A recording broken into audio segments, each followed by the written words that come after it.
কখনো কোনো মানুষকে হেয় করে ডাকবেন না। এই রিকশাওয়ালা, একটা মানুষ যখন ভ্যান গাড়ি চালায় আমরা তাকে ডাকি এই ভ্যান গাড়িওয়ালা। একটা মানুষ যখন ট্রাক চালায় এই ট্রাকওয়ালা।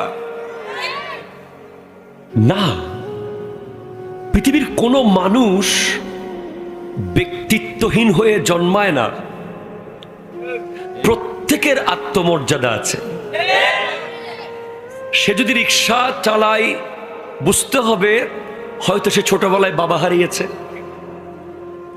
অথবা সে লেখাপড়া করার সুযোগ পায়নি, অথবা তার অ্যাবিলিটি ছিল না, অথবা তার ব্রেন অতটুকু কাজ করে নাই, সে লেখাপড়া থেকে ছুতো হয়ে গেছে। কিন্তু সে রিক্সা শখে চালাচ্ছে না, সে পেটের দায়ে রিক্সা চালায়। ঠিক কিনা বলেন? আপনার কাছে তার ইজ্জত না থাকতে পারে,